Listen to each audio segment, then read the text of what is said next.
Hi, everybody. I am Trusty in an undisclosed location. You don't get my Tiger Oak piano behind me tonight. I am on the road. Trusty's traveling for the first time in quite a long time, actually. I travel for my job, but I haven't done that in over a year.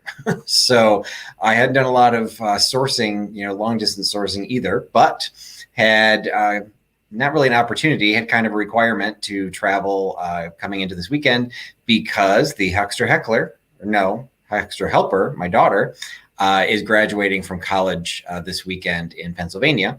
So I decided to turn it into a little bit of a road trip, driving out there, stopping at some friends along the way, and then I'm going to do some stops on the way back.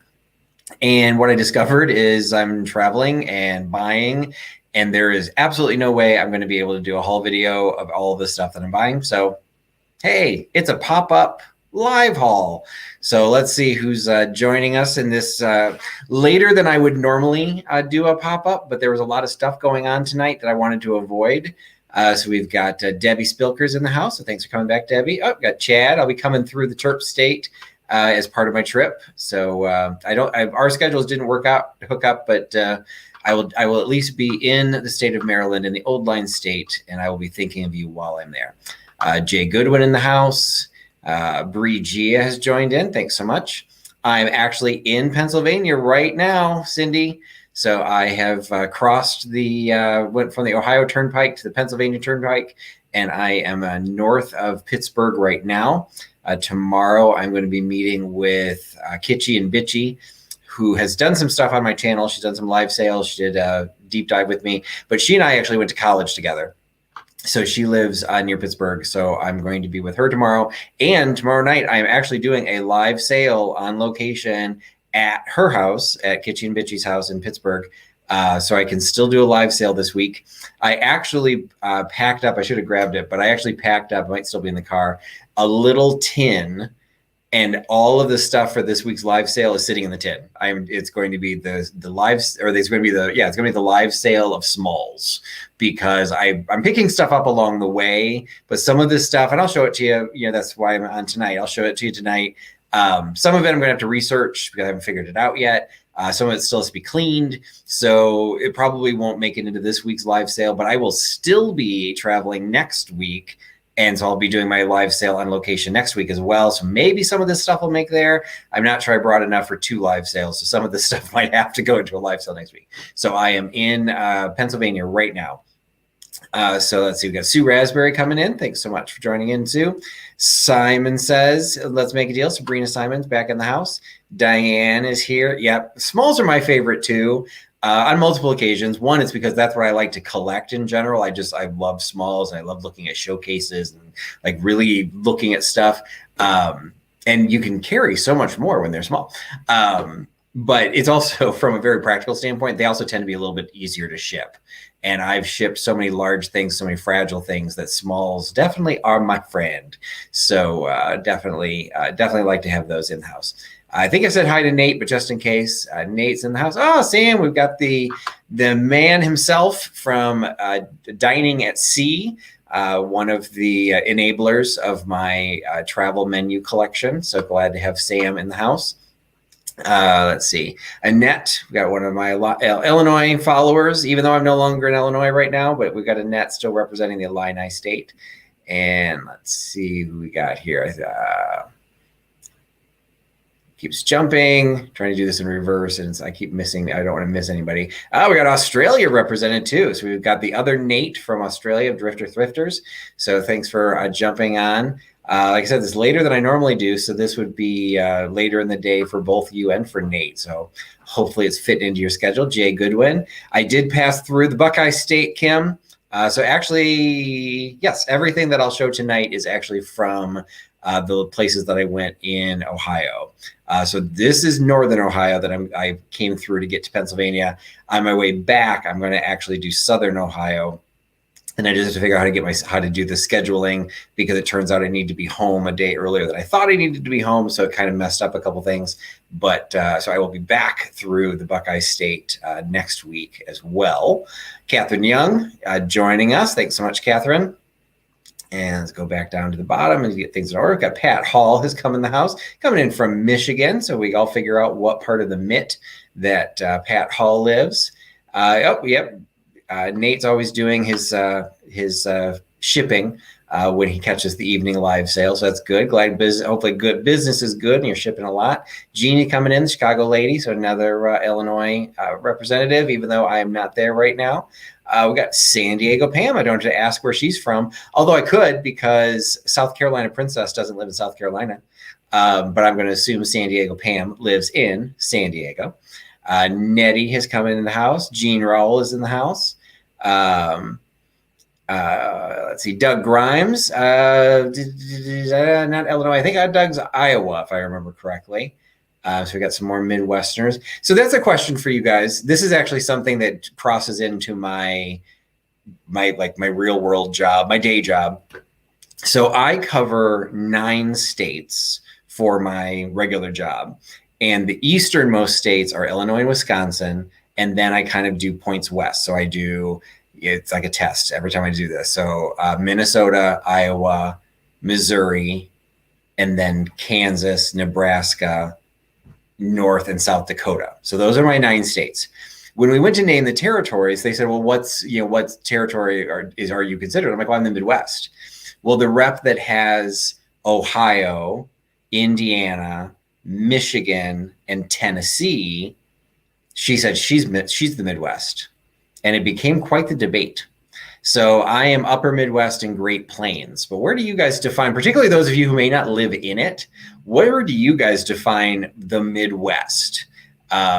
So like I said, so I'm based in Illinois. I've always felt Illinois was kind of representative of the Midwest, but Ohio feels they are representative of the Midwest as well. So be curious what everyone thinks about that. And like I said, I believe Doug is in Iowa, so be curious what Iowa considers if they're pushing themselves into the Great Plains or if they would still be Midwest. Picasso cat? Picasso cat? No, that's not how you spell Picasso. I've seen your name before, but I've never had to say it out loud. So, but welcome, Dana. Dana says, nope, she's wrong. And I agree. But when they did our business cards, they did not want to listen to me. So Michelle is saying it's all a jumble. I think so. Michelle is still learning her grade school geography. Okay, wait. Sheila's in Putnam. Sheila Putman is in Kansas. Okay, well, that's arguable whether you're the heart of the U.S. because I believe the continental center of the United States is in Missouri. Actually, I can't remember. Is it the continental center is Missouri, or is that if you also include Hawaii? Actually, if you include Hawaii, I think it moves west. So, so Missouri thinks it's the center of everything, you got to show me. So, Florida. What does Florida think the Midwest? Now, Florida, Katie has a relationship to Missouri. So, and I would even argue that I could say Missouri is probably not necessarily considered the Midwest, but then I don't know what it's considered. Because, okay, so you got Arkansas and Oklahoma. Well, they wouldn't be considered the Midwest, but they're not really South. Although I would say if somebody pushed it, I would say Oklahoma was in the Southwest. But that's probably not technically true.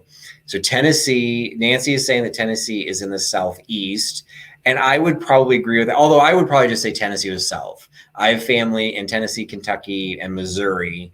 And so when my mother, that's my mom's side of the family, when she married a guy from Chicago and everything moved up to Chicago, we were the Yankee side of the family and called that actively. And so the people in Tennessee and Kentucky and Missouri, they were all considered the Southerners. So Missouri, not quite so much, but I would definitely put Tennessee as, particularly Tennessee over Kentucky, that you were the South. But Southeast, I think, would technically be true.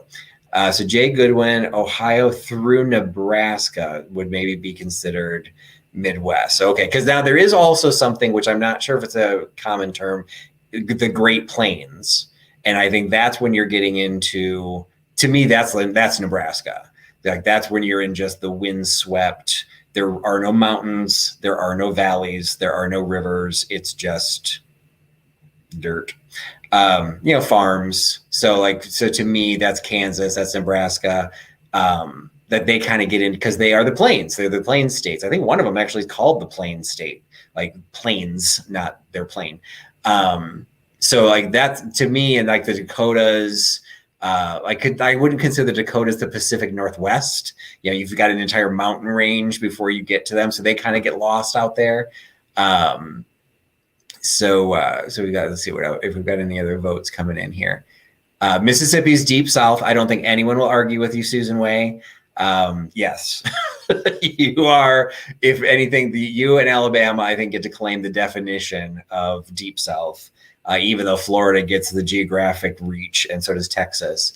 If I think South, you know, I'll include Georgia in that, but deep South, I would have to say Mississippi and Alabama. So I think, so Proud American, I can't remember where you're based. You're hillbillies. Again, family, all coming from that area. We own that. But even that, like I've got hillbilly families that move into Virginia. And then Virginia is such a big state that it touches the ocean. So suddenly, like, that can't be considered Midwest. I also, if you've watched my channel before, I used to live in Maryland. So this would be for Chad. I never knew, well, you know, a lot of times you don't know what all the different nicknames are for the states. So the nickname for Maryland is the Old Line State. I had no idea what the Old Line meant. Old Line, what the hell's that? And the Old Line is the Mason-Dixon line. Now, why they don't refer to it that way, I don't know. And so all of a sudden, when we moved into Maryland, we discovered we were in the South. And I never thought geographically Maryland counted as being in the South. But I always knew the South was south of the Mason-Dixon line. I just assumed the Mason-Dixon line was like down in the Carolinas somewhere. I had no idea that the Mid-Atlantic, which is what I was told Maryland was considered, and the entire, your new term for the evening, for all of you outside the East Coast, the Delmarva region, which would be Delaware, Maryland, and Virginia. The Delmarva region is all considered Mid-Atlantic. And so sometimes Pennsylvania gets latched into the Mid-Atlantic. You know, it's definitely a mix. So, okay, speak for yourself. Clevelanders are not hillbillies. Oh, wait, is Proud American in Cleveland? I went to school in Southwest Ohio. There were definitely hillbillies in Southwest Ohio. I will just say that. But yeah, I wouldn't necessarily put them into the North. Continental Divide in Minnesota. Actually, Continental Divide is not in Minnesota. That's where the Mississippi River would go. Okay, so yeah, that's what you're saying. So the Continental Divide, I think we're mixing things. So the Continental Divide would run up through Montana and Wyoming, Colorado. So that's the one where the drop of rain either falls to the east or west of the range. And so, yes, if it's east of the range, then it would go into the Mississippi. And then I think, so the Red River, I actually don't know where the Red River is. Is that like Oregon? I don't know my West Coast geography. But Minnesota's fun because my daughter used to go to camp every summer up in kind of upper Minnesota. And so you always had to cross the Mississippi River, you know, to get there. And that's for the most part, until you get to Minnesota, the Mississippi River is the borderline of all of those states. So if I think geographically, most people would say East Coast or Eastern US versus Western US is the Mississippi River. But when you get into Minnesota, the river kind of like enters the state, and then you get to the headwaters, which are like smack in the middle of the state. So that borderline gets a little weird as you get into Minnesota. So let's see. I just learned time zones, so I'm convinced time travel is possible. I got caught. So the first stop I made yesterday was at the Maumee Antique Mall, which is basically like Toledo. So it's like northwest portion of Ohio. The time zone kicks in somewhere like middle of Indiana. I've never been 100% clear where that is. My phone did not convert for whatever reason. Like usually it does it automatically. Well, I carry two phones, one for work and one for, you know, just myself. My work phone did convert, but I don't usually use my work phone when I'm on vacation. But my other one did not. So I'm in the mall. I know they close at 7, and I look at my clock. I'm like, oh, look, I've got like an hour and a half. This is going great. And all of a sudden they make the announcement, we are closing in 30 minutes. I'm like, damn it. So the time zone struggle is real. Oh, wait, we've got a debate for the continental start of the continental center of the United States. Where did I just miss it? Lebanon, Kansas is the geographical center of this lower 48. Ooh, I'm going to have to argue with somebody in Missouri because I cover both of those states, and I thought it was Missouri that claimed the center. So yeah, that's that. Everyone's got to claim something. So maybe there's some like weird technical, like when the wind blows from the west or something like that. Let's see. So Susan Way is saying, yeah. So I think there might have just been a little bit of typography, or maybe we're doing some heavy drinking. Who knows? Because it is later than I'm normally on. So the Red River is between Texas and Arkansas. Well, that'd be on the east side of the Continental Divide then too. So the Continental Divide, that's the real thing. Like that's how they divide it. I've crossed it. There's a big sign at the top saying, this is the Continental Divide. It's really not all that exciting, but it's kind of is the mark where then it goes something when it goes to the west. I just don't know what rivers are on the west coast. Like I have no idea. So it is a real thing. So let's see. Most folks in the southern part of Missouri are from Kansas anyway. Okay. Now my family though was from like almost as far south as Katie's family. My family was from Sikeston, Missouri. Katie's family is from Cape Girardeau. So I think she's like, most people don't even think about it, that Missouri has a panhandle. And so both of those are really close to the panhandle. So you're getting pretty far south, but you're not on the Kansas side. Now you're on the Illinois side. But most people from the east side of Missouri do not want to claim to be from Illinois. So they definitely hold their roots. And then they might say they're from Arkansas, but I don't think that's necessarily a high claim either. Michelle's from Cape Girardeau. Her husband is from Cape Girardeau too.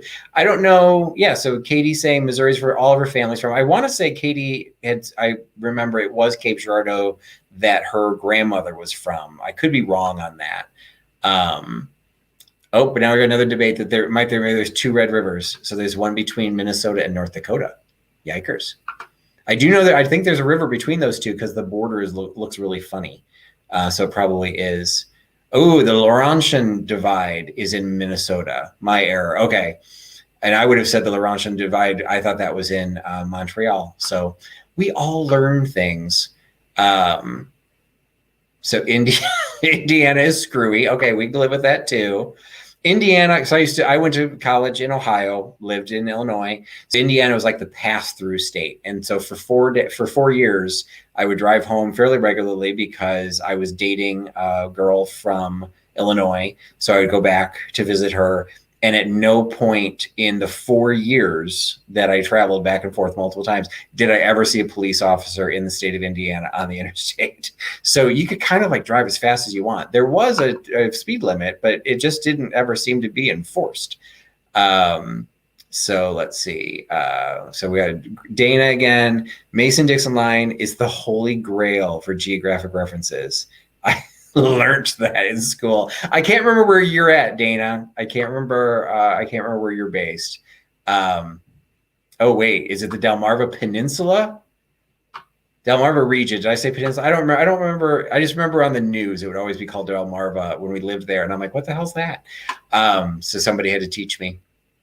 But yeah, Nettie said she'd never heard of Delmarva either. So there it is. It's Delaware, DEL.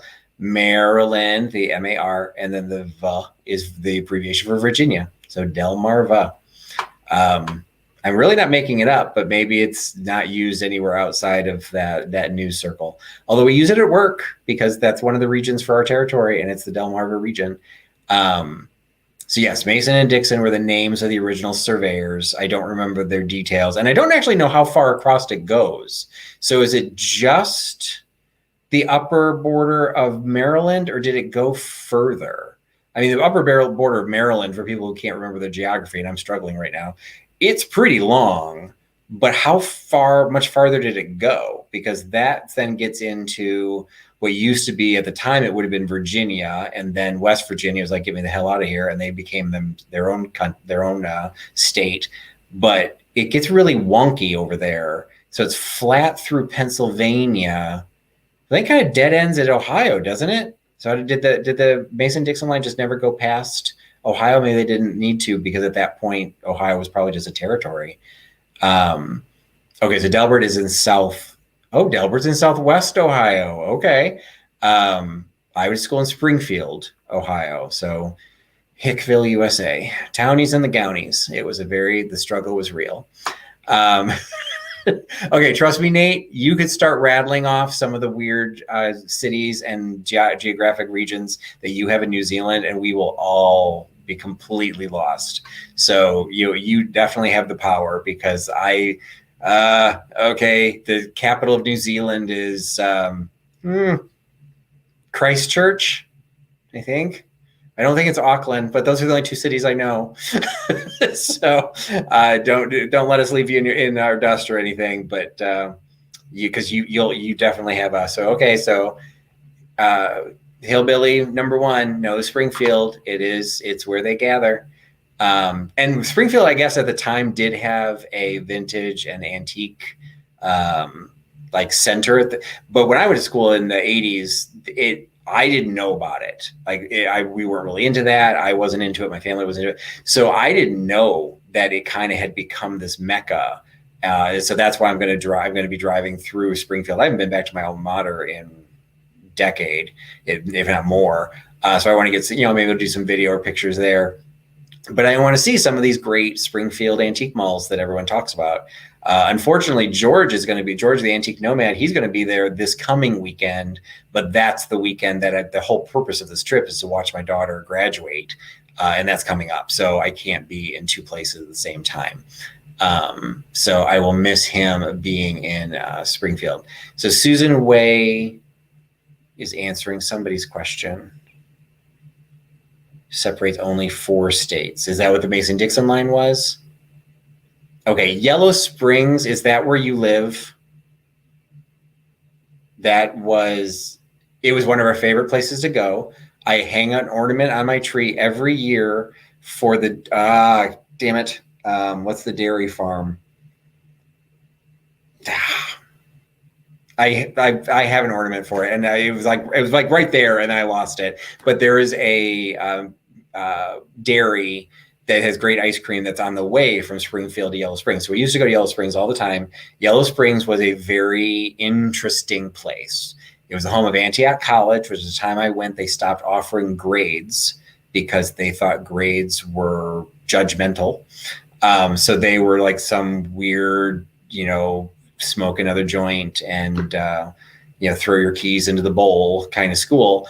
And they had a Birkenstock store. Like that was one of the things I remember, that there was a Birkenstock store in downtown Yellow Springs. They did not sell bongs. They sold water pipes, because evidently that makes them illegal if you call them lit water pipes. So yes, that was Yellow Springs. Geography probably to a certain extent is taught in school. But now that you say that, I don't remember my daughter ever having to learn the capitals, and certainly not world geography. So I have a feeling it's just no longer a focus. We were talking about Springfield, Ohio. So I went to Wittenberg University and Young's. That's it. Young's Dairy. I hang that cow on my Christmas tree every year, and I could not think of the name. Young's Dairy. That's the one. And yes, Heart of Ohio Antique Mall is in Springfield. I think I have actually been there in my adulthood. At some point, maybe I went back and visited Wittenberg, and I maybe drove a different way. I'm like, oh, what's this? Because I've always liked antiques. I just didn't resell them. But for whatever reason, that just wasn't something I knew about. But that's like pre-internet, it was probably something that was known in the circle. Rebecca Kitschy and Bitchy, who I'll be with tomorrow night, her family has always been into antiques. Her parents were into it. So she said, oh no, it was big back then too. You just, if you weren't in that circle, you just wouldn't know about it. Okay, so I'm not sure which one of us is the local, but lived there for 4 years. So definitely I still remember stuff. Google Maps is definitely, I clicked on the wrong one. Google Maps is definitely more reliable than memory. That is for sure. I've been being a traveling salesman for long enough.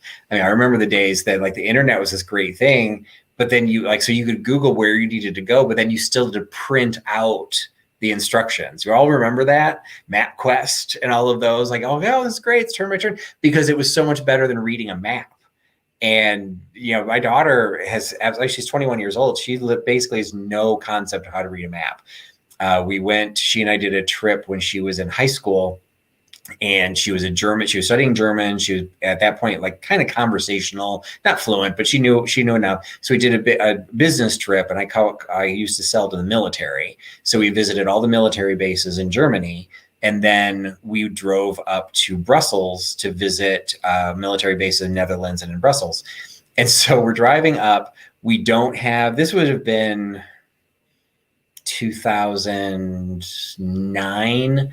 So like we didn't have maps, anything for the maps on the phone. I think there was a navigation system in the car, but we learned later it was only programmed for Germany.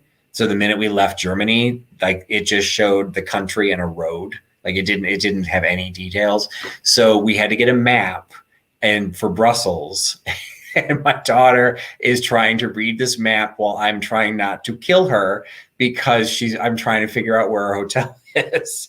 And it did not help that the Brussels map was in 2 languages, neither of which were English or German. It was like, what do they speak? Flemish and Bruxelles or whatever the weird, like the dialect that they speak. All of their street signs are in 2 languages. It was rough, and she could not figure out how to read a map. And that was years and years ago. I don't think she still knows. And yeah, once upon a time, I learned all 50 states capital. I have to say, I don't think I could pass that test anymore. But I definitely do remembering it. Okay, well, Cindy's heading out antiquing. Will you have fun?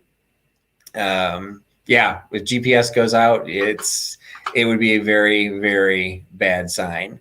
Okay, so and I think that's actually something, I was never taught how to read a map. You just read a map. Like it wasn't nothing they taught in school. So I don't know, like, when do people read a map, or like some people, why do they get good at it? I know some people can read a map, but they have to turn it so that every time you turn, they turn the map so that you're always going in the same direction. I don't need to do that, but I kind of understand the philosophy behind that. So my dad would send me and my mom on vacation for a couple of weeks in Florida, and he gave us you're keeping us in suspense, Sandra. Hopefully maybe gave you a map. The first half of that makes me flash back to when we lived in Maryland. My wife at the time, now ex-wife, did not enjoy living in Maryland. This is for Chad's benefit, since I think he's the only Terp in the house right now. Southern Maryland is a very different world than even Northern Maryland. Like, there's no dividing line, but you're in Southern Maryland and there's a very extensive version of that. There's like one of the terms is don't be a SMIB, a Southern Maryland inbred. That's like, I'm not going to say that's a real thing, but that's kind of the mentality. Education's not a key focus in Southern Maryland. We moved into Charles County when we lived like a half hour outside of DC, which made it perfect. But when we started looking at the school district, it's hard to compare statistics from Illinois schools to Maryland schools, like especially back then. They didn't always track the same thing. But the one thing we found was the 5th grade reading, the number of 5th graders who read at the 5th grade reading level. The school my daughter was coming out of, or would have gone into, she hadn't started school yet, but what she would have gone into, the number of 5th graders reading at the 5th grade reading level was 99%. Like, it basically was everybody. In Southern Maryland, in Charles County, that number was literally 33%. Only 33% of 5th graders were reading at the 5th grade level. So it was a troubling educational system. So there's definitely some southern hillbilly feelings down in Southern Maryland. So TERP it's a abbreviation. I think you're saying you know what it is, but if somebody had asked and I missed it, a TERP is the University of Maryland in College Park. So the kind of the state school. Their mascot is the terrapin, which is a turtle. Vicious. And so they're just, because you can't have a crowd of football fans trying to all scream terrapin in unison. So they had to simplify it for the mouth breathers and came up with TERP. So they're the Terps. So I think like their official nickname is the Old Line State, but on the college side, just like Tennessee is the volunteer state. I never understood that. Illinois, I don't think we can technically claim the Illini state anymore because I think they made us get rid of the Illini logo because it was a Native American and that was bad. I think we are still the Illini, now that I think about it. Thomas guides. Ooh, I don't think I know what a Thomas guide is. Were those maps? Or were those like the business trade guides where you would find your customers? I was on the like back end of those. Like I knew they existed, but I never really had to use them. Dad tried to read maps. It was an epic failure. And again, how do you teach someone to read a map? Like I don't even know. Because I failed. I mean, I tried to teach my daughter and she was just like, no, can't do it. So, and then like, again, she's a millennial. So to a certain extent, unless if the internet went out, we'd have bigger problems than not being able to use GPS. But it's why learn something if you don't, like how many of us can use a slide rule? You don't need them anymore. So why would you learn to use ones? And that's kind of where the maps are going. Fear the turtle. Absolutely. My daughter, so we are, thank you, Annette, our Southern Illinois representative. So it is still the Illini. What do they use as the mascot now? Because I think they had to get rid of Chief Alinowek. I didn't go to Illinois, so I can't remember how to pronounce it. But I thought they had to get rid of him because Dawn from Just One More Dachshund Rescue, she graduated from University of Illinois, so she was an Illini, and so she would always keep me up to date on what was going on, and that the being politically correct and all of that. So you guys have been on for like half an hour and all we've been doing is hanging out. So hopefully you're having fun. I did want to show something. I'll actually show one of the things I got yesterday because of all of the stuff I bought one thing for me. That's it. One thing. Yeah. Did you show your treasure? No, I'm just talking. So I did start in Maumee yesterday, and it's a mall that Cindy knows from Mimi's Treasure Cottage, which is why she's asking. She has been there as well. And I've been there multiple times. Even before I was reselling, I would go there. It's a massive place. I wanted to say that it's like they consider themselves the largest in Ohio or the largest in Midwest. But when I got there, I never saw a sign. So I don't know why I think that. I thought I saw an ad or something, but it is a very large spot. I don't even know how many booths it's considered, but I will just say I was there for over 3.5 hours, almost 4 hours. I literally did not even see half of it. And I was, my technique typically is if I pop into a booth and I pick something up that I know and I see the price is too high, I won't even look at the rest of the booth. So it's like there were booths that I was just skimming over, but there are so many booths there that's not a problem. I would just completely disappear. And so one of the items that I got was this. So this, if you watch some of my old videos, I did a video in an antique mall in Naperville, Illinois. And they had this massive, it was this massive telephone operator station. So one of those big ones with all the cords and the holes. So you get the one with the headset and pulling all the plugs and so how it works. I have no idea. On that station was one of these, and they do attach. So you can see there's the prongs. They do get attached to it because it becomes the dialer for the operating terminal.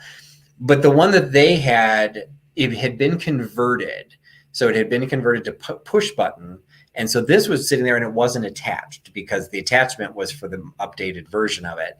And so I asked if they would sell it, and they considered it, but they said no, they wanted to keep it with it because then if whoever bought it wanted to return it back to its original state, they wanted to have okay, I totally understood that.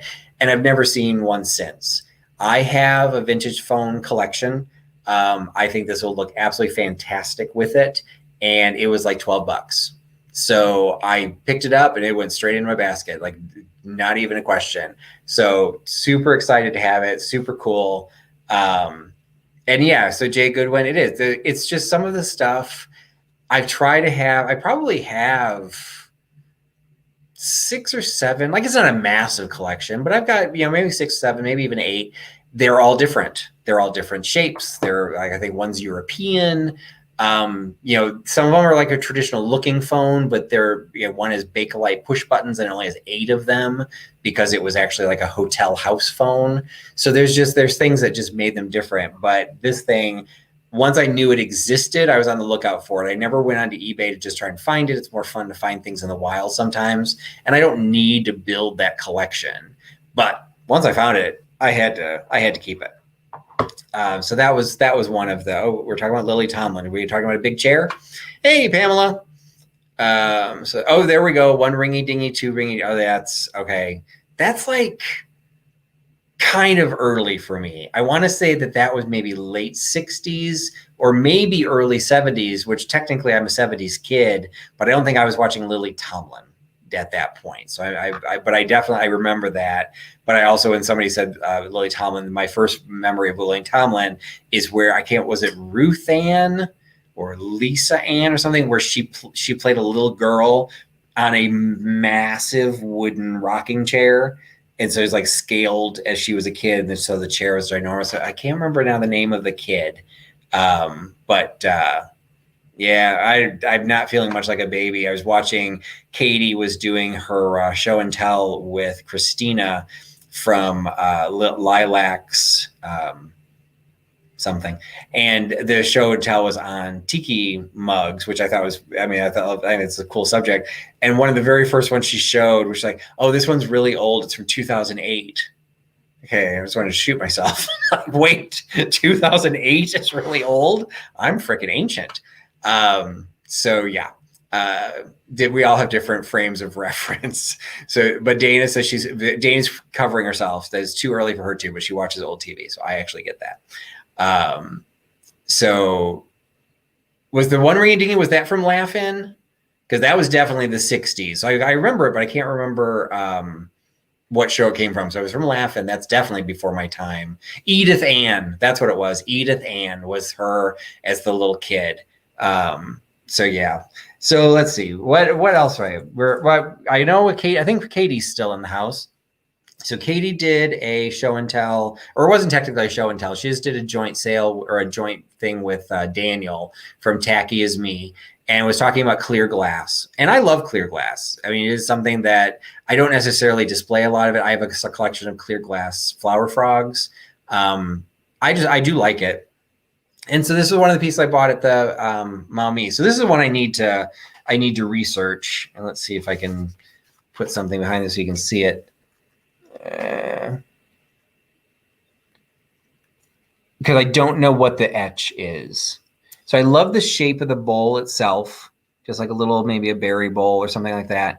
But see if I can get the centered panel there. It's got that beautiful scroll work up at the top. And then I'm not sure what that flower would be. I felt guilty when we did, when Daniel and Katie did their glass. He showed one of his, I think he was showing his favorite piece, and he held it up. He's like, oh, and it's got daffodils on it. It's just my favorite flower. I love this piece. And I'm like, yeah, that's Heisey Orchid. So poor Daniel just kind of devastated. His favorite piece was no longer a daffodil. It was an orchid. But that's like almost the only etch I can recognize on site. So it's definitely something I need to look up. So, and it pretty much, it's the same design across the double panel. So you've got the scrolls on each side. You've got kind of a vertical flower that kind of comes down into the middle and then down to the bottom. And each panel has the exact same on the sides. And on the end, it's a little bit different. It just has the scrolls and the one flower. It's definitely pressed glass, but I think it's a higher end because I can't find any seams. So they fire polished all of the seams.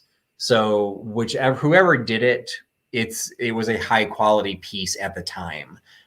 So, okay, we got people. So Katie's saying it's Cambridge. I would have said it was higher than that. Chad's also saying Cambridge based on the keyhole design. Okay. That's a good tip. I wouldn't have known to look at something like that to identify it. So he's possibly saying Meadow Rose. So this is just one of those pieces that at some point I need to do the searching. Google Lens, as you know, anyone who resells knows, Google Lens is very difficult to do on a clear piece of glass. So I have not raced to do that one yet, but I was excited to get that. I also got a bunch of, I did a video a while back, and I talked about cup plates. And since I did that, party lines. Okay, we weren't that rural. Since I did the cup plates, I've learned a little bit more about them. Found another one. This one is marked from Westmoreland. It's the Thomas Jefferson cup plate. So these were produced in the 70s to the 80s, maybe getting into the 90s. Pierpont.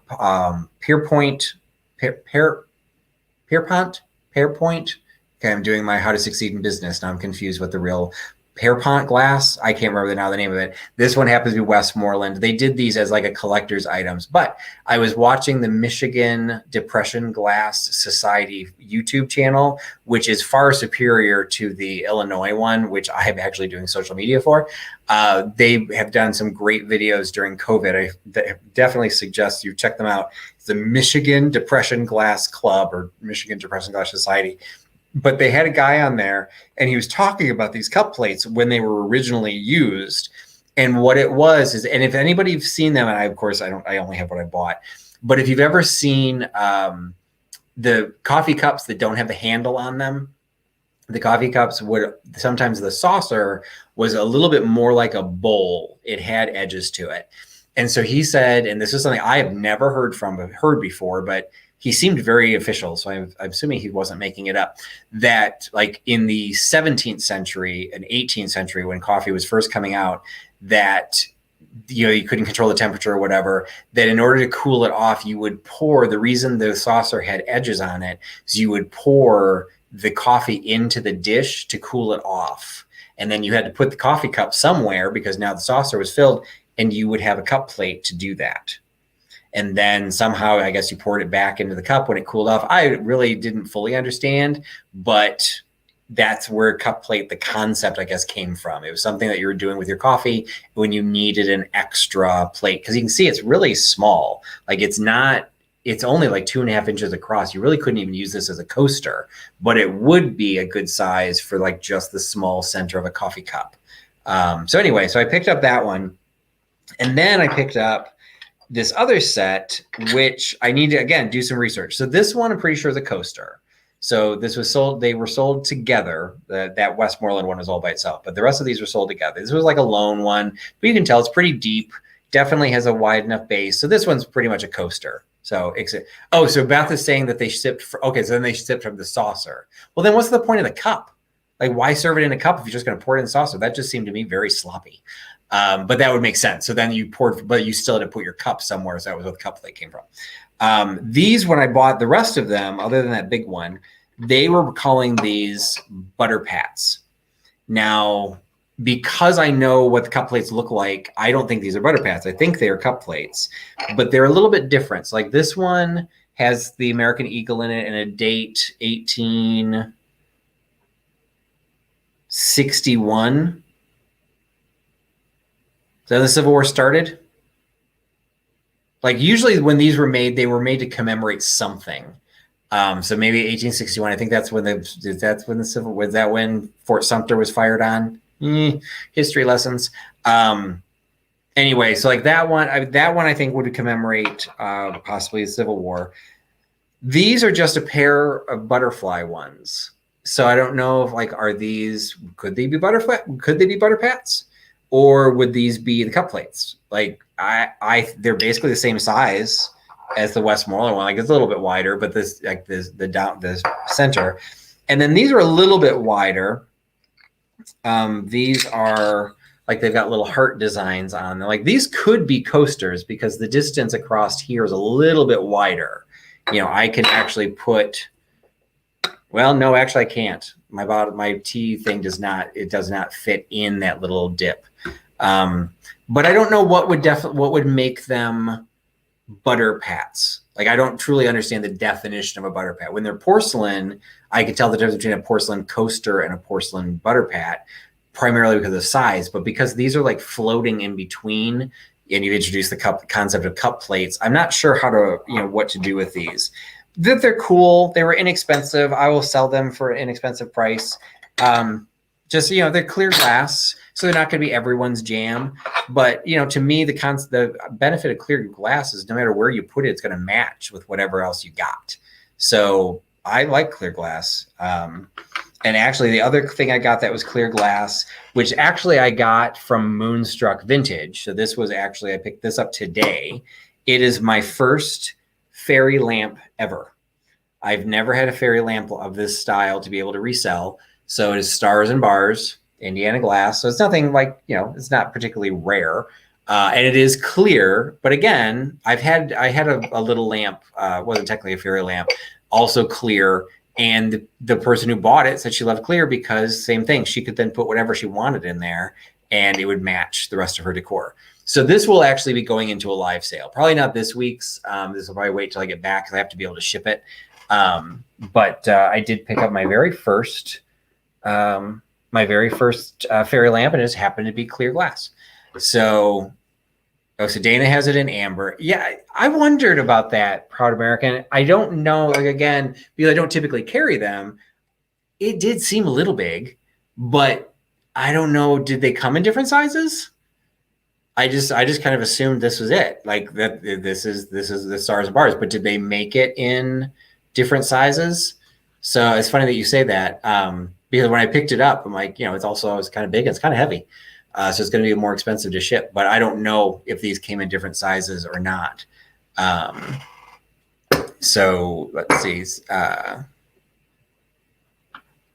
Europeans can use their dinner knife like no American. Very impressive. But they don't know how to use a fork. All the food falls off of it, Okay, so Catherine Young is saying that is the size that she's familiar with. So, okay, so that's good. Because there was actually another piece that I almost bought. Cindy was with me from Mimi's Treasure Cottage. It was next to it, and it was a single.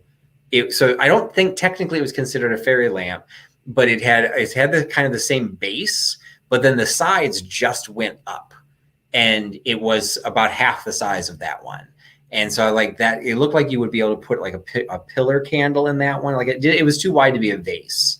So I think it might've been some sort of a candle holder. But that one was smaller. And so I didn't know what the norms were. I did get actually two other pieces of glass. I know I've got some glass fans on here. So one is one I don't typically get. I got a piece of milk glass. And this one does have the Ring of Fire. I'm sitting here like holding it up in the store. People are like, "What are you doing?" It's one of I believe, an older piece because, and sometimes I do not know milk glass. It is not marked, so I don't know who made it. So I again have to do a little bit of research. But it's one of those cases that the booth had a lot of milk glass. And as you looked across the milk glass, you could see all the little bud vases. Then they were bright white, and they were clearly more contemporary. And then this one was just kind of sitting there. There were two others that were kind of the same kind of quality of milk glass, and they just looked so much richer than the other two. But because I don't do milk glass very often, I was hesitant. So one of them was a vase. And I was concerned, like, maybe I'm just looking at it weird or whatever. And then the other one actually, the other one had a chip. It was, I don't think it matched this, but it was another box that was longer, but it had a chip. So I'm like, that stayed behind because I don't buy things with damage. This one appeared to be in perfect condition. It's got the flower design on the edges.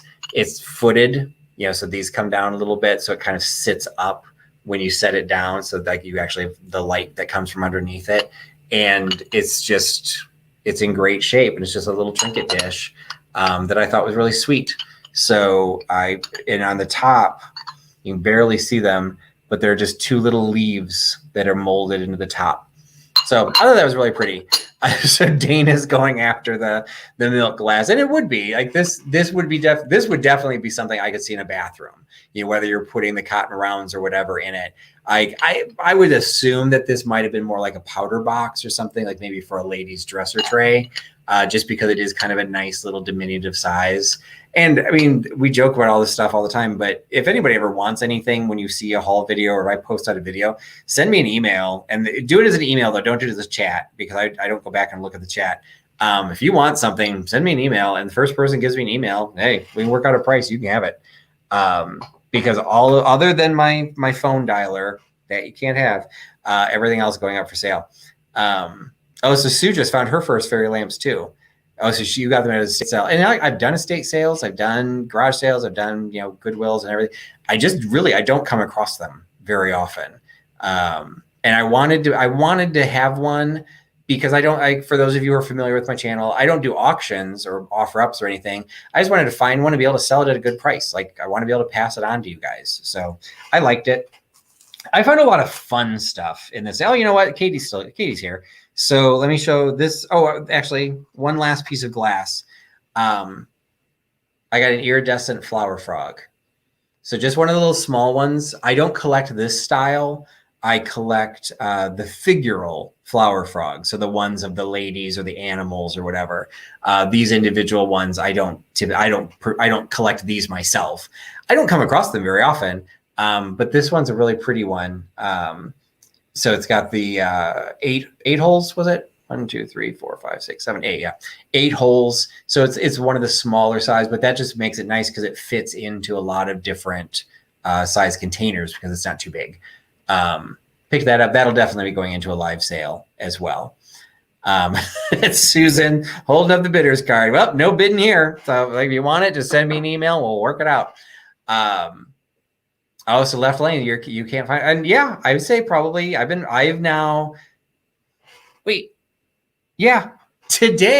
I didn't even know this. Today is my 1-year anniversary of live sales. Happy anniversary to me. 1 year. I did my first live sale on May 12th last year. And so I've been doing them for about a year. I've been shopping stuff for about a year. So I don't know if the fairy lamps came onto my radar a year ago, but they've been popular for a long time. My interest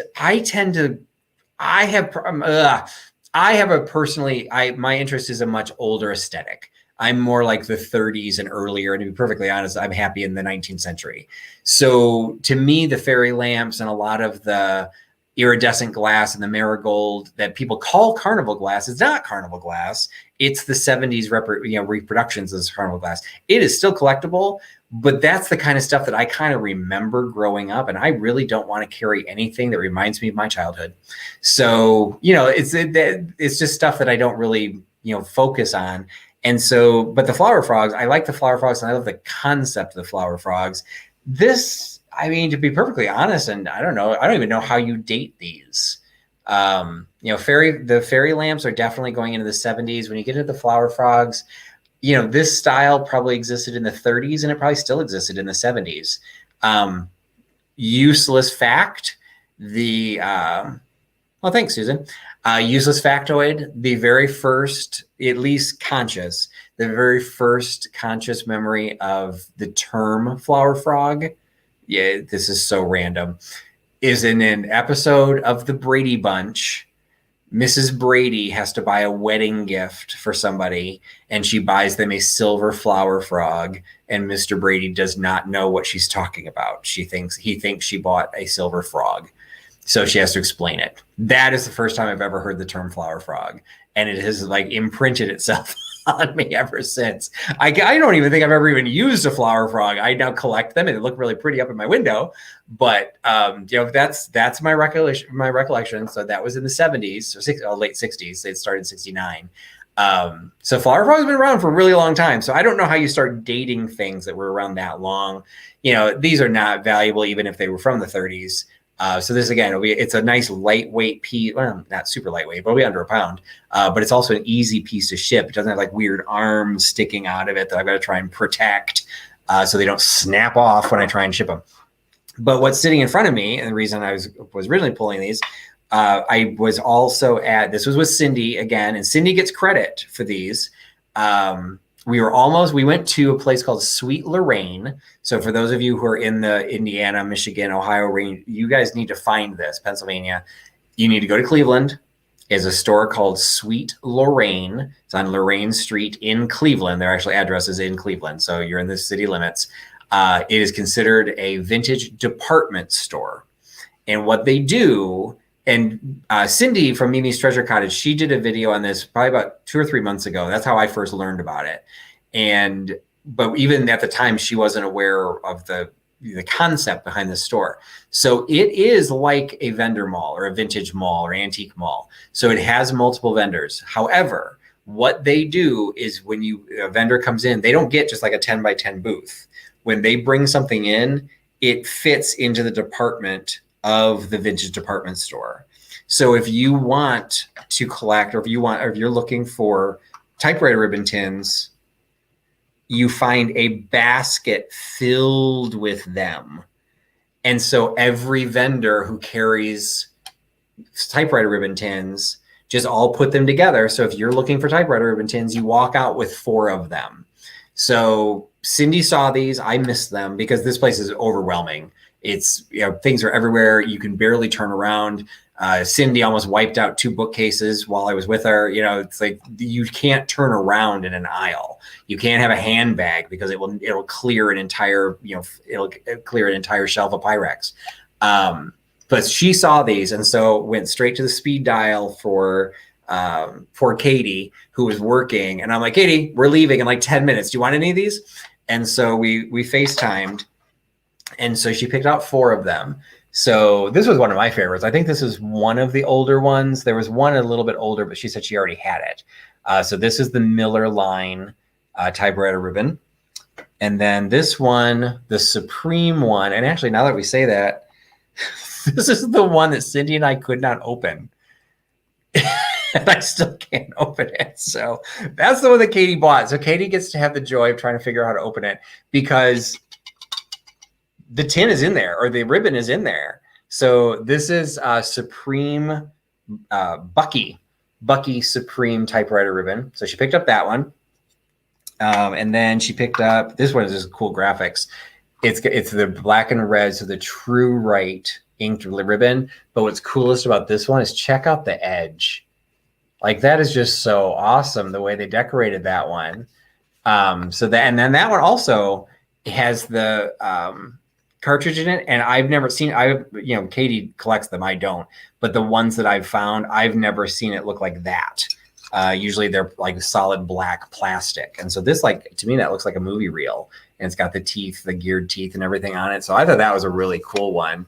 And then the other one she got technically is not a typewriter ribbon tin, but Cindy and I pistol whipped her into buying it because we thought it was one of the cooler ones. It's the Star Type Cleaner, and Cindy didn't do anything. She's too nice to pistol whip anyone. She just held the phone. Star Type Cleaner. It's excellent for cleaning typewriter type. So it was some sort of, we don't even know, like, because the sticker on the back is covering up the text. So I can't really read even what was in there. But like, even again, check out the edges. They just made this whole box is just so cool. And then you've got, and it's got the trademark and the patent number on there, so you could date it, see how old this would be, at least when the box came out. It's just, Jay Goodwin, they are, like, all of them are in really good condition. This one was wait a minute, which one? This one was interesting too, because when there were probably 12, trying to think when I took the pictures. There may be 10 to 12. I can't remember how many exactly there were, but there were 2 of this one that I didn't recognize at the time I was taking the picture. I was just taking them out of the box, taking a picture of 4, and then taking another picture of 4. It ended up there were 2 of these. This one is the metal one that we can't open. And then there's also the exact same, like from the picture, it looked identical, but then they also had this made out of cardboard. So the cardboard was a later one. And so she ended up going with this one because she didn't have either one of them, but she went with this one. But I thought that was cool that, when they moved to the cardboard design, they didn't even change the look. They just kept it the same. So those were fun. Like those. So unfortunately, these were all taken. Katie is already buying these. These were, yes, I was her personal shopper. Who just said that? Was that Melody? No, Bree. Okay. I thought maybe Melody had joined.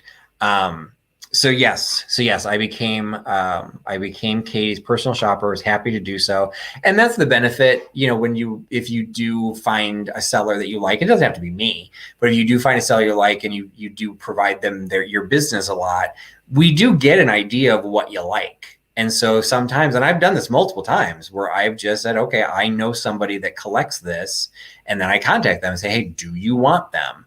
And I just did this recently with a set of skeleton keys.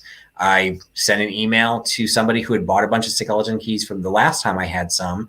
I bought 15 more. And so I took pictures. I used my little alphabet cards. I took pictures so she could pick which ones she wanted. And then the rest were going to go into a live sale. And she turned around, she's like, I'll take them all. I'm like, oh, okay, no problem with that. So, sometimes it's a personal shopper. Sometimes it's just, you kind of get first, like Karen Dondelinger buys more coasters from me than anybody else. So I'll tend to contact her. If I find a horde of coasters, I'll give her first dibs. Sometimes she wants some, sometimes she doesn't. Depends on what mood she's in, whatever she's collecting. So when it comes to typewriter tins, the problem is I've never found typewriter ribbon tins at a price that I could buy them and then resell them. So it becomes a case where I'm like, look, these are market prices, but I cover a lot more ground than Katie could ever cover in Florida. So, hey, if I can go to a shop and I can find some, I don't usually find that many, but I can just say, hey, you want one? And then the next time I ship something to her, I just throw it in the box, and she pays me, of course. I don't do this totally out of the goodness of my heart. But I'm more than happy, because then I also know they're going to go to a good home. So I was, happy to have that. So let's see some of the fun stuff I got. This is something that, you hear about them all the time, but I never really paid attention, the trading stamp books. So this one is a standout one-off, but it's got the little books, it's got the stamps in it, but the pages that are not stamped are actually even cooler. Check out some of these graphics. So this was from Joseph's Supermarket. So this was a standalone one, but I got it along with this. And so these will become part of Trusty's bargain bin, because I'm going to sell, it was a little bag filled with these little super savers. So you've got, some of them are written on, so you've got the top value stamp saver book. Check out the back. Just look at the car and the supermarket, the gas station. Same thing. Some of them have been partially filled in. This one's stapled. I'm gonna have to remove this staple. But the ones that haven't been filled in, the graphics are pretty cool underneath it. You got the little dude, how to collect the stamps. So there's like random of those, and then this entire thing of stamps that didn't get used. So, it's like, for those that don't know the Trusty bargain bin, I haven't had it out in a while. I usually only do it for theme sales, but they'll be $2. So it's like, for $2, you just get, like, it's a grab bag. You just get one of these, and what I'll do is I'll have these, and then I'll divide. I've got 12, and then I'll divide this stack into sets of 12. And so you'll get these along with things. You've got junk journaling, you've got wallpaper, you can do whatever you want with them. And I just thought it was fun, and that's what I tried. The live sales, I want to have fun. I want to have fun just as much as you want to have fun. This is probably my favorite fun thing that I bought. I absolutely love this. And I'm not keeping it. I am not a hoarder. I'm not going to keep it. But this is probably one of the favorite things that I bought. See if you can get the graphics on it. It's literally just yo-yo string. It is Duncan's Egyptian fiber yo-yo strings, originally sold 2 strings for 5 cents. Isn't this cool? It's the envelope that you would have bought them in, and the strings are still there. I was like, this is so cool. So this I thought was just fun, because this is the other philosophy. I was just talking to Cindy and Elisa about it. Just kind of like what my philosophy is for live sales. I will just say, I will start. I've always been very upfront about this. I have the luxury that this is a side hustle for me. I do not make my living from these sales. So, in some cases I can do things just because I want to have fun. It's not like I don't have to use this to pay my mortgage. But my philosophy is, you did not wake up this morning wanting a package of Duncan yo-yo strings. So the likelihood you're ever going to come across another one, I could try and sell this for $20, $10, $30. I could put his offer up and you guys could buy it for $100. And I'd call you crazy. But that's not what this is about. This is like, I got this inexpensively. I'm going to sell it for inexpensively because I want you to think, hey, that's kind of fun. And it's not that expensive. So I want to buy it. And you're going to buy it if I price it for $5. You're not going to buy it if I price it for 50. So, you know, there's a phrase in any sort of selling that you make the money on the buy. Because if you buy something for $10 and it's only worth $5, it doesn't matter that you paid $10 for it. No one else is going to pay you anything more than $5. So you're going to lose your money. But if it's only worth $5 and you paid a penny, well, hey, you're going to make money on it and you're going to make more than the person who paid $5 for it and trying to resell it at $5. So I always do try and find inexpensive. I tend to be, you know, frugal when I'm shopping, both for myself and for resale, because I want to be able to pass weird things like this on to buyers. And yeah, Marie, I can't say I've ever come across a yo-yo collector, although I don't think I've ever sold a yo-yo, but I'll be able to say I've sold a yo-yo strings. So I thought that was fun. This was another fun lot that I got because these were also all like in a little baggie. There's a little phone book from Ohio Bell. There's these little notebooks from Hoover. They're not marked in. I don't know. This one I don't think is as old. I think this one's actually a little bit older. You know, maybe like the 80s. Like, I don't exactly know how old those are. But this one is the Stanley Home Products Incorporated. It's a little spiral bound notebook. And it's got the graphics of the stuff that Stanley Home used to sell. It's got a calendar on the inside from 1951. So, you know, you've got a really cool old calendar. And then you've got the blue book of telephone numbers. This was also from Ohio Bell. And if I remember right, I don't think anything was written in these. So again, I don't know how to date all of these. You know, there might be a way to figure that out, but they're just like cool little things. Like those might go to the Trusty bargain bin. Those also, some of this stuff will, be honest, some of this stuff will just end up in my mystery boxes, because I'll just find, particularly like the really lightweight stuff, I sell these mystery boxes and I try and put a variety of stuff in there. And if I have to ship to California, well, I can't be shipping them a fairy lamp, you know, because then suddenly the shipping is going to be too expensive. So little lightweight booklets and things like that are always fun to go in there. Same thing with these. These will probably go in a mystery box. These came out of, I had a bunch of Cracker Jack prizes that have sold really well. And I have some coming up in my sale tomorrow. I haven't been able to do any of my promotions this week because it's all packed up. I'm going to unpack it tomorrow. I have a bunch of Cracker Jack stuff. This is not Cracker Jack. These came out of a cereal box in 1985, but it's a little snap together fighter jet. And there's two of them. So these, you know, I'll probably just toss. These are super lightweight. So this is something perfect for mystery box. I could just toss it in there. It won't have much weight at all. So whether it's going, you know, a long distance or even nearby, it's just a cool piece. And I want people to open the mystery box and have fun. You know, I don't know if anybody on my chats had the mystery box.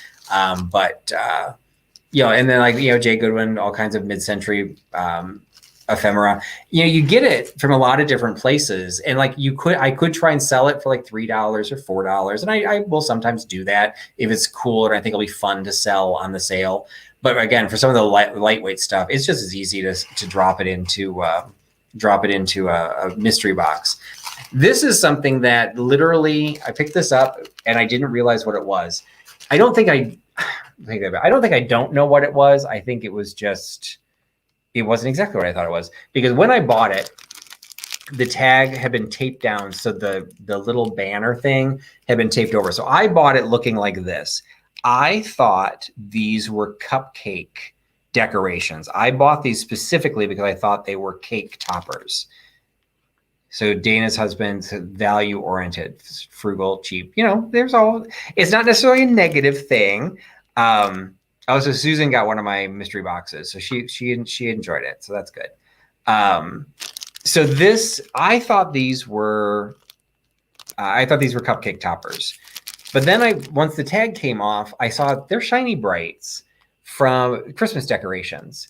So I don't want to open the bag. So I'm hoping somebody knows what these are. I tried to look down the tunnel there.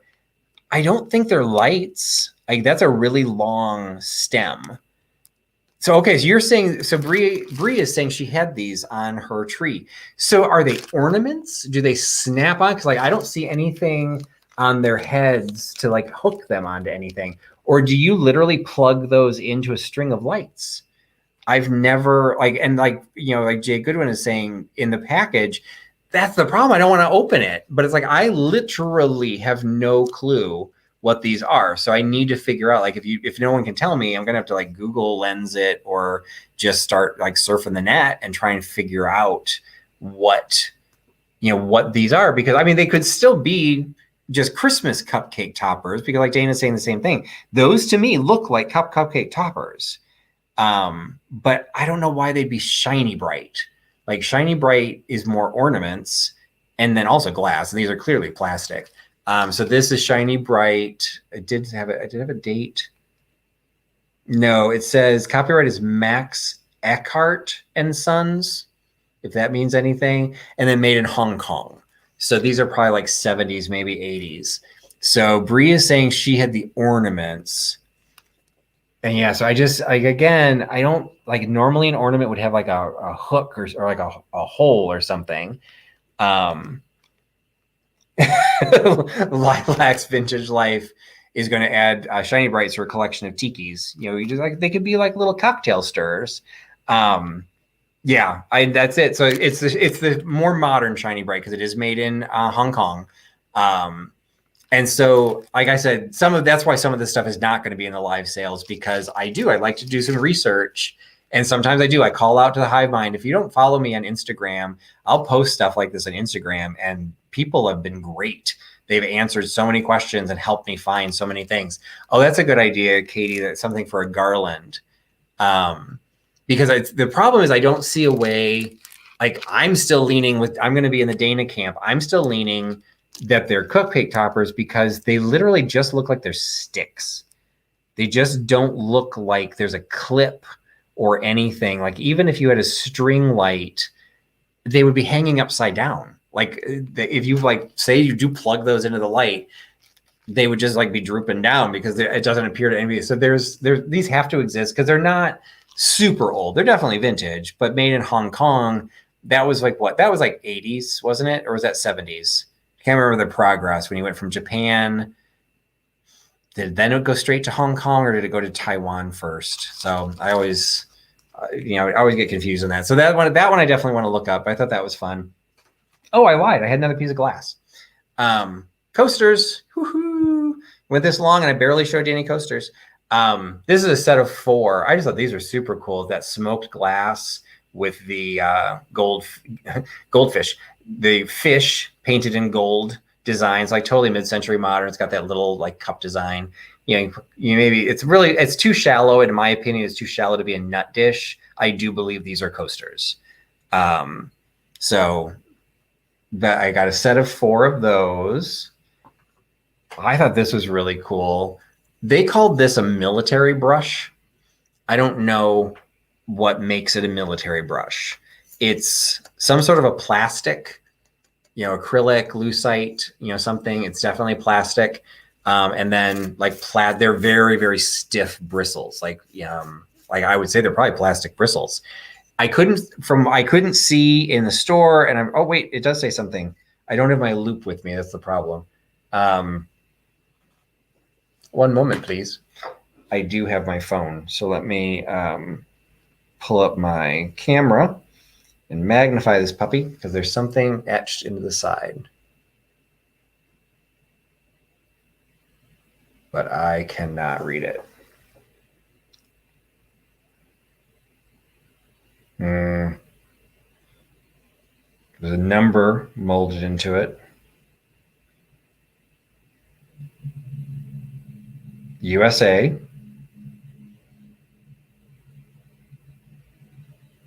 All right. PROPHY.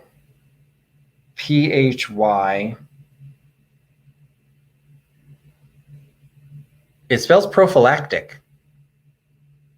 Does prophylactic mean something differently than what I think it means?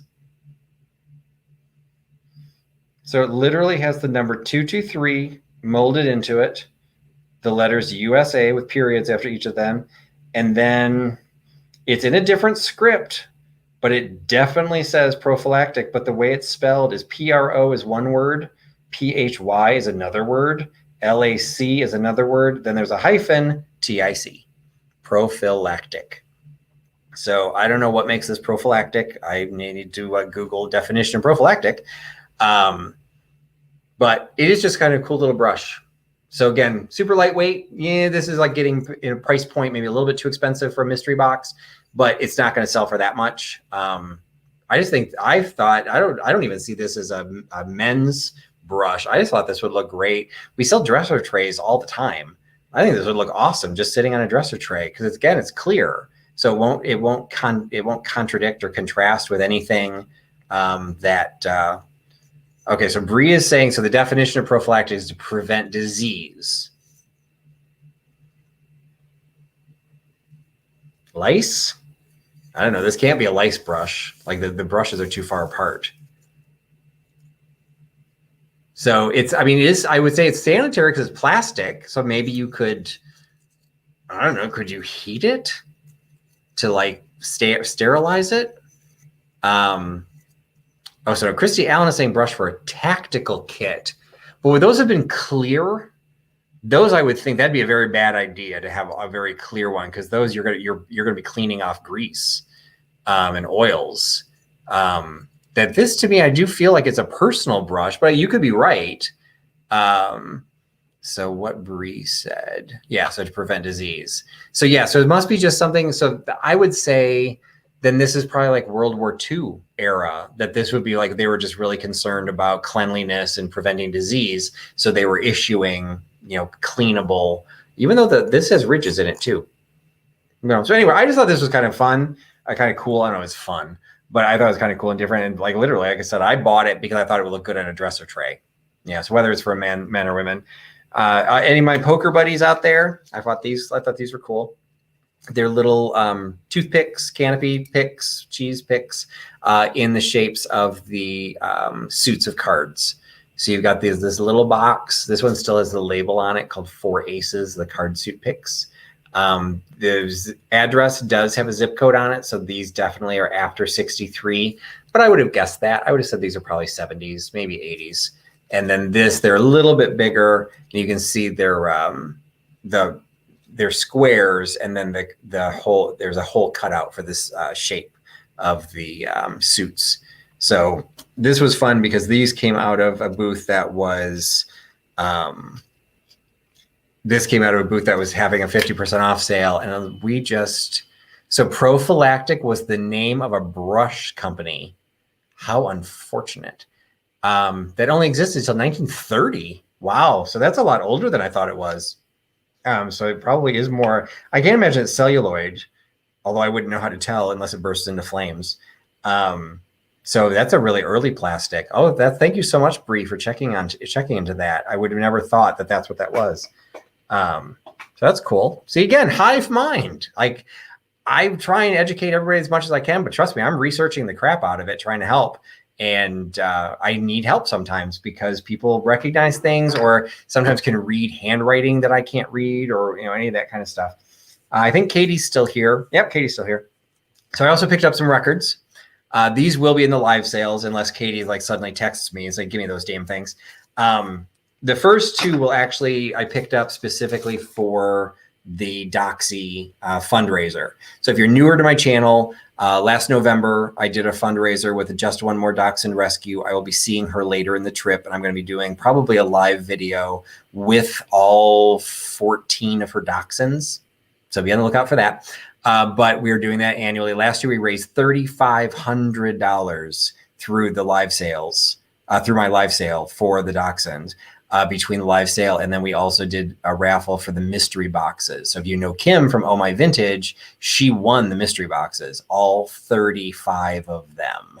So she's been posting live videos ever since. So when I come across dog related things, I will buy them, and then I donate them to the fundraiser, and we'll sell these in the sale. So this one is the How Much Is That Doggy in the Window? And this is the Walt Disney 101 Dalmatians. I don't think these had dates on them.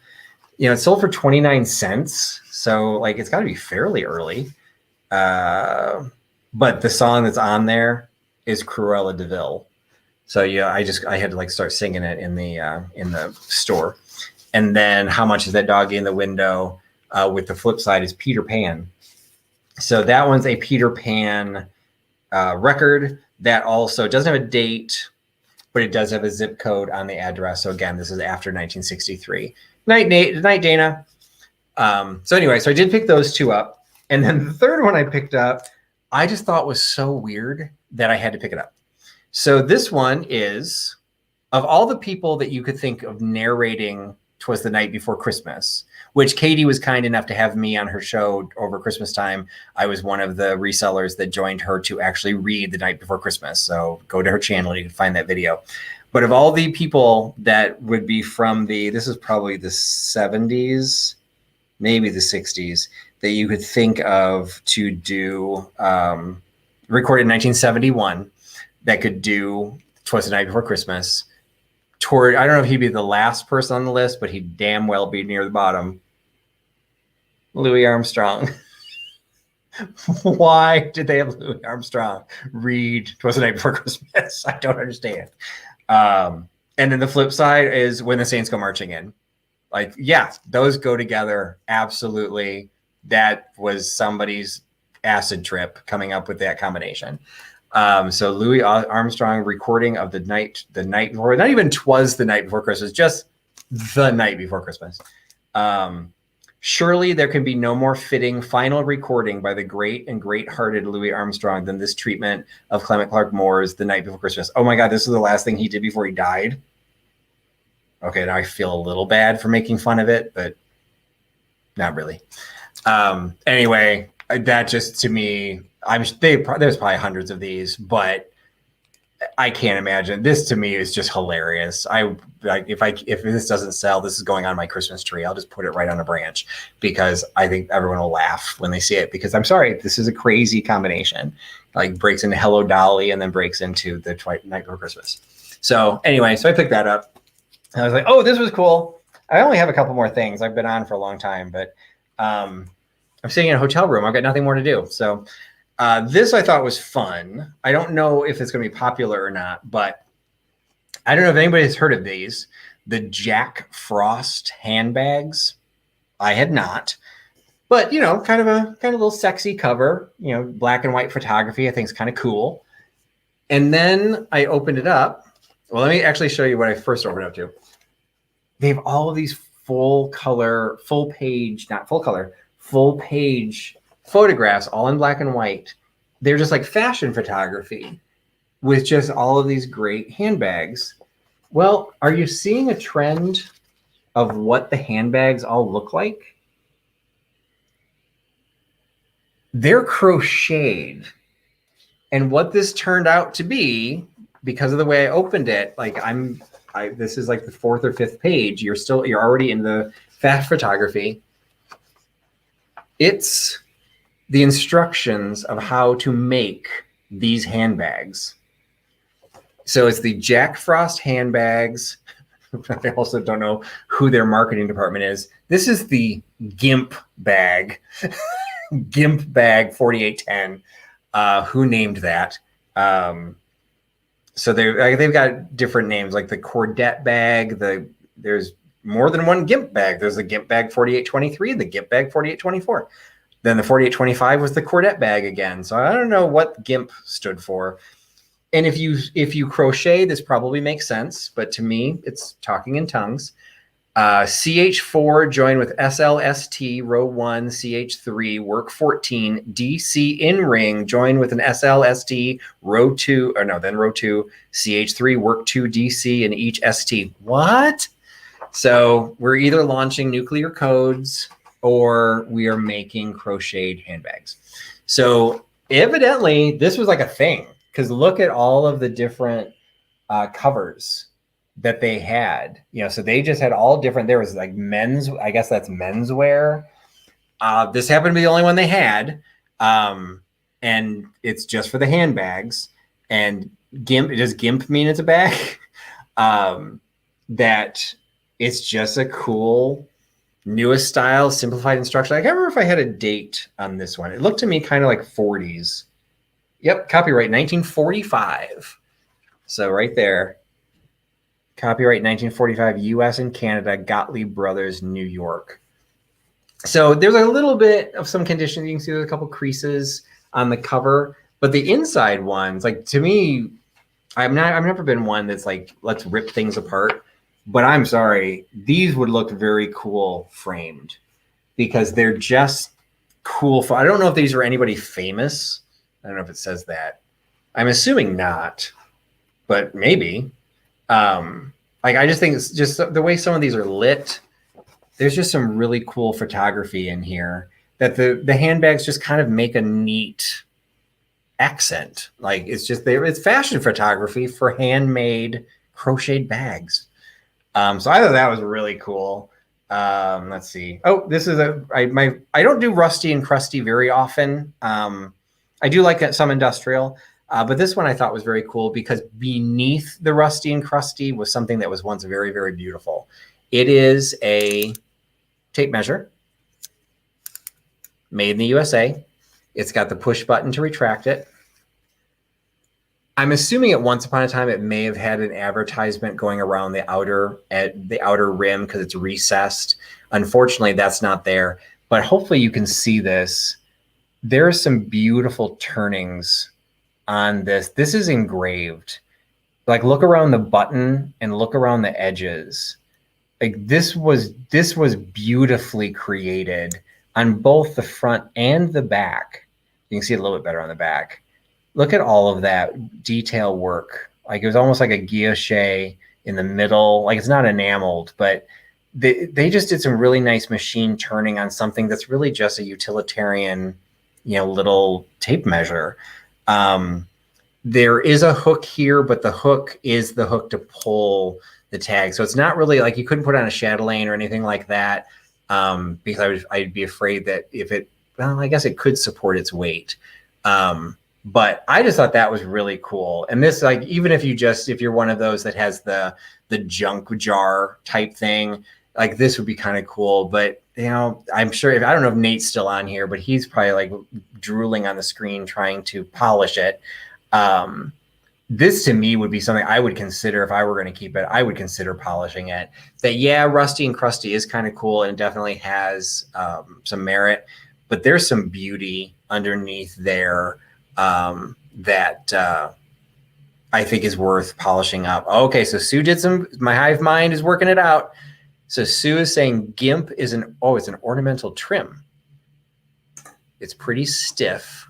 I hate to try it. Oh, so like that would be, let me see if I can find one of the GIMP ones in pictures and see if it looks different. Okay, so, all right, so this one, let me get rid of the text so you can see more. So this one is saying it's GIMP, and this one is the Cordette or Cordet, C-O-R-D-E-T. So I didn't realize that might be the material. So that looks like a traditional yarn. This one, yeah, you can actually see how sculptural that is. Like that it appears to have some rigidity to it. Oh, that's interesting. There you go. Okay, there's Nate. Must polish. So, sorry, Nate. You have to polish long distance, but we feel your pain. So anyway, so that's cool. And then is this the last thing? This is hard. Oh no, I've got two things. Well, neither are fast. Oh, three things. Okay, none of these are like fascinating. I kind of shot my wad already, but so I got a cool cribbage board. These are always fun because this is again falls into that category. It's really easy to ship, and I paid so little for it. I can sell it for inexpensively. So just the graphics on that I thought looked pretty cool because it also says Milton Bradley in huge letters across the top, which you don't normally see the advertising that way without the logo. I can't remember if that one had a date. I don't think it did. So I don't know. It was once sold for $1.14, but I don't see a date on the box.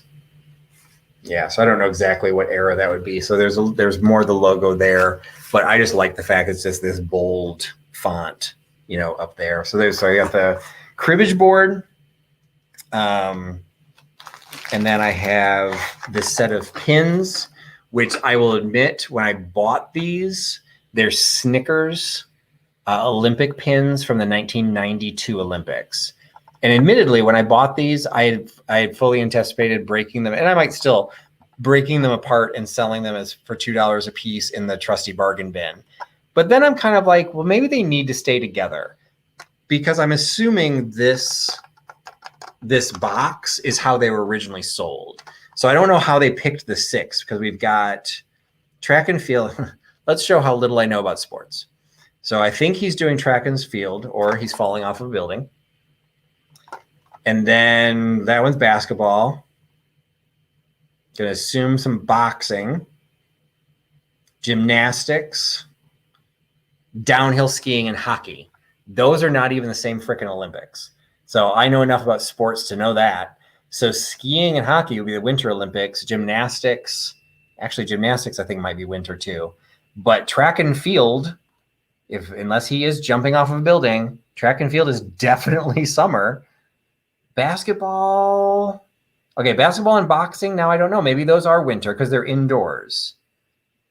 So whatever, I didn't create this mix.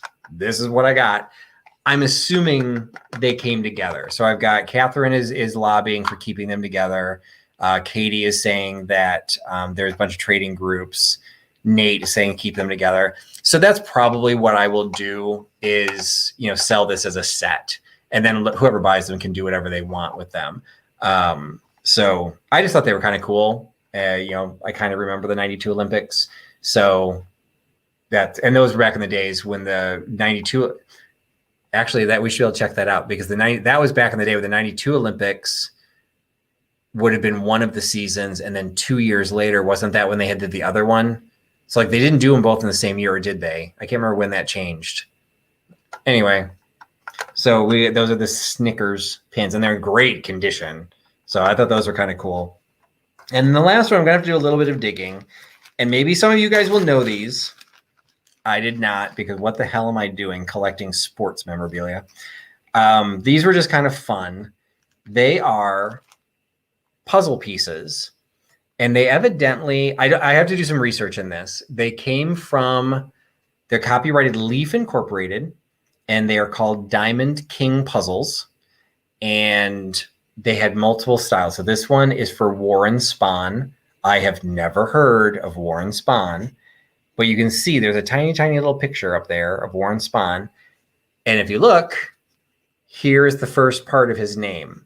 So what this is puzzle pieces 1, 2, and 3 of the 63 puzzle pieces you need to create that picture. So I have all 63 of him. I have all 63 of Karl Jastremski. What the hell? Again, if he weren't holding a bat, I wouldn't even know what sport we were in. So I've never heard of him. There was somebody in here that I'd heard of. That was Warren Spahn again. So I got this whole bag. And so several of them are complete. I've got to make sure they're all complete. But there was another Warren Spahn, more Warren Spahn, more Karl Jastremski. Okay. I've got Mickey Mantle, but I can almost guarantee I do not have all of Mickey Mantle, because I started piecing these together, and that one I didn't seem to have enough pieces. Willie Stargell, I have enough, and I've heard of Willie Stargell. Couldn't tell you who he was, but Willie Stargell. Okay, so 90. So Pete's. Oh, hey Pete. I'm sorry, I didn't see you join in. So Pete is saying, that was the last year they did both in the same year. Okay, so it is possible that those Snickers pins, even though they represented both the Summer and the Winter Olympics, that it was the same year. They would have been different cities. But so anyway, so I've got all of these different. I've got at least 3 complete sets. So these again are going to be. I'll probably sell them. They might go into maybe the guy, Karl Jastremski, whatever. He might just go into a mystery box. Who knows? because they're super lightweight. I just thought they were kind of cool. And then if somebody, like, I can't imagine they're super expensive. They were dated. This one's dated 1990. I think another one's dated 1989. So they've got some age to them, but they're not like super vintage or anything. Somebody might want to pop these out and actually make the puzzle. Like they might make the picture, if you care who Willie Stargell is. I think that was kind of, and again, I thought it was kind of fun. So even though there are people I don't know in a sport that I don't follow, I still thought it was kind of cool. So that was my Ohio horde. Yeah, I'd never seen anything like that either. So like I said, I'm not 100. One of the things I need to look at, unless you guys could tell me, I've never heard of Leaf Incorporated, and I've never heard of Diamond King Puzzles. So these are the size of trading cards.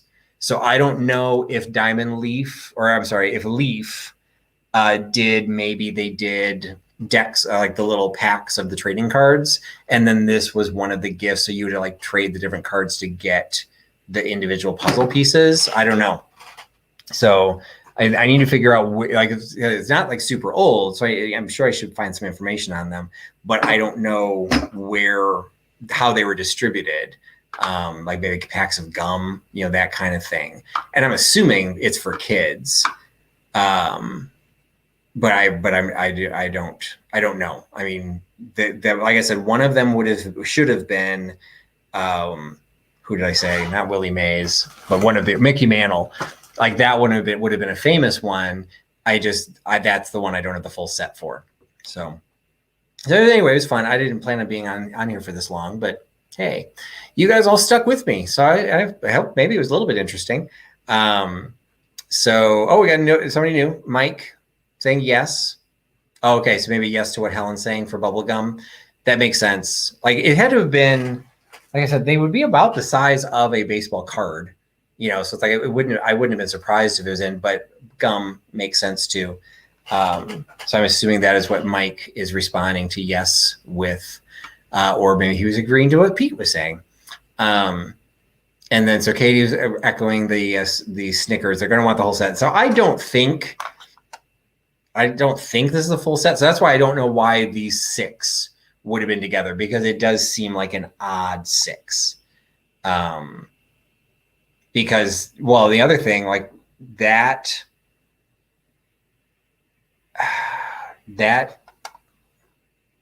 yeah, based on the uniform, that's the woman. So that is women's gymnastics. Couldn't tell you about the skiing, but there is no women's hockey. There is no, well, maybe there is women's boxing now, but I don't know if there was in 92. There may have been women's basketball, but I wouldn't swear to it in 92.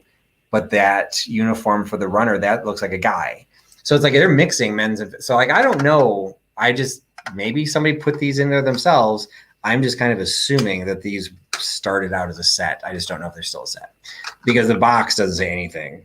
The box doesn't say Snickers. It doesn't say Olympics. It doesn't have a date. But you guys you're all saying keep them together. So I'll probably keep them together. And, again, this will be really easy to ship. So if I sell this I will sell it in a live sale. I'm not going to try and post it on eBay or anything. This is easy enough to still ship, and maybe even easier than shipping one at a time. So anyway, so the rest of the week is, so tomorrow I'm in Pittsburgh right now. So tomorrow I'm doing a day of probably antique shopping with Rebecca. She and I both have an affinity for primitives. So I'm hoping to add to my salt glazed decorated stoneware collection. She's got her own collections that she adds. So we'll probably go to some heavy duty antique stores. So I'll hopefully grab some video on that. But then tomorrow night will be the joint live sale with me and Rebecca. She is kitschy and bitchy. We'll see if she lets me call her bitchy, but I don't think she will. That'll be tomorrow night, 8:00 Eastern. I'll be on location. Will not be in my hotel room. That will actually be at her home. And she's actually trying to figure out a place for us to set up where in the background will be some of her collections, because she has some amazing collections. Her collection of sewer tile figures, it encouraged me to start my own until I discovered how freaking expensive they are. So I might move some just so you guys can see them, because she's an amazing collection. So that's tomorrow night, 8 p.m. Eastern. And then Friday, I will be heading a little bit farther east into toward Philadelphia, but going to where my daughter's school is in Carlisle. So heading east. That will be, and then that'll be like pretty much my weekend. So I don't know if I'm going to be able to get much video during that because I'm there with my daughter, with my ex-wife is also driving out. So we'll, it's the weekend is for my daughter, and then I'll do some more videos next week as well, including the video with Dawn from Just One More Dachshund Rescue, where I hope to do a live video with her and all of the dachshunds she currently has in her collection. She just got she just rescued a new dog last week. I can't remember her name. It is her first blind dog. And so there's a new dog at the rescue that is blind. And there's some very touching, heartbreaking, but touching video that she's been posting on that dog, adapting to a new environment with so many other dogs not being able to see. And it is kind of amazing how resilient dogs can be. So Bria had an interesting idea. So that maybe Snickers, that actually makes a lot of sense. That Snickers did not sponsor the Olympics. They may have sponsored certain teams. So that actually makes some sense. So Jeannie said she's gonna cover my sports info. So this is for the cards. So each pack of Donruss had what the hell's Donruss? was that trading cards? So it wasn't gum, or did they give the cards instead of gum? I don't know. So I don't know what you mean. Oh, Nate's taking off. So see you, Nate. So Mike said that he never put even, you say never put a puzzle in general together. Wow. What did you do during COVID? I hadn't done puzzles in years, and suddenly I'm like, my daughter, like, what are we going to do? Said, well, let's put a puzzle together. So Chicago's lady had a lot of completed puzzle sets. Okay. Perfect. All right. So anyway, so that's my game plan. I will maybe go live again, depending on how my haul situation goes up. Like this is probably what I covered, maybe 24 items, maybe a little bit more. It was just one of those, I was afraid if I didn't do a video as I go, that I'd get home and I would have all these bags and I just would never be able to sit down and do a video. So one of the things I'm trying to piece together before, hopefully by Sunday, I will drop the shopping video of what I did in Maumee, and then what I did yesterday, and then what I did today with Cindy from Mimi's Treasure Cottage at Moonstruck Vintage, which is in Cleveland, and then Sweet Lorain's, that department store that I was talking about. I got a lot of video from there, so I'm hoping I can edit that together and post that. So there's something that comes out on Sunday. I probably won't be able to do the premiere like I normally do. I won't be able to do a live chat at the same time, but I'll at least put out a video because I'd like to get, have some regular release dates. But maybe I'll try and squeeze in another haul video and at least try and do that video with the Doxies before my live sale next week. But I appreciate y'all joining tonight. And if you can, hope you can join me again tomorrow night at 8 p.m. Eastern here on this channel with Kitschy and Bitchy, where we will be doing a joint, just the two of us, a joint sale for, it won't include any of the stuff I had tonight. Some of this needs to get cleaned and I still want to research some of it, but I've got they're all smalls. I've got a ton of smalls that I brought specifically for this sale. And then the benefit will be, we will be in the same room. We are both fully vaccinated. We will be in the same room.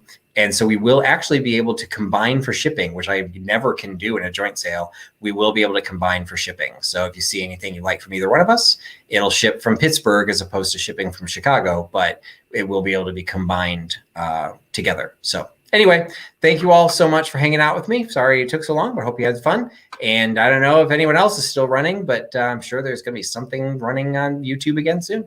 So thanks for giving me your time. Thanks for putting your trust in Trusty Huckster. And everybody have a great night. Bye-bye.